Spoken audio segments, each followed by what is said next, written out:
Now that a legal framework for establishing a marijuana industry in St. Lucia is in the works, the heated debate on cannabis and its effects rages on. An August 2020 scientific statement published by the American Heart Association claims that marijuana use can hurt the heart and blood vessels. Psychiatrist at the Tapia Hospital, Dr. Julius Gilead, weighed in on the matter during a sit-down with Newsforce this week. According to Dr. Gilead, his research has indicated that cannabis impacts young adults.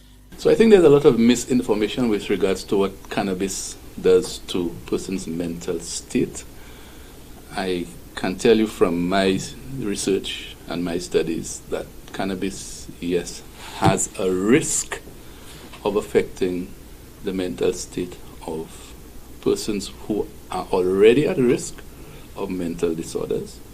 It as well has a risk of affecting the mental state of teenagers and children who use cannabis. So anybody below the age of 21 who uses cannabis have a host of risk factors that come into play. But out of that age group, cannabis use has been proven to be relatively safe in persons who do not have the risk of other mental illnesses. So, is Dr. Gilead in favor of a legalized cannabis regime? He wants assurances that marijuana will not be possessed by young adults. I know when cigarettes and alcohol were legalized, there were a lot of things in place to try to prevent them from getting into the hands of children and adolescents. None of that worked.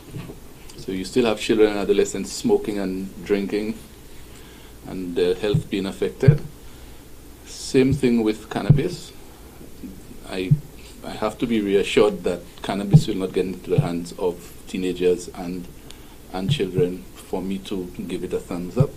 As long as I'm not reassured of that, I'm very sorry. But the psychiatrist is in favor of a framework guiding the use of ganja for older adults.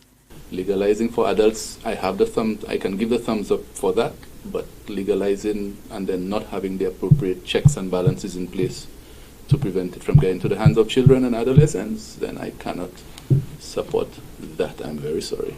The legislation for the cannabis industry will take into account personal, religious, medicinal, and commercial uses. While leaders of the Pentecostal faith have called on the government to reconsider, pro-cannabis advocates have declared it a victory after years of fighting for the authorities to, quote, free the herb, end quote. Gina Filippi, HTS News Force.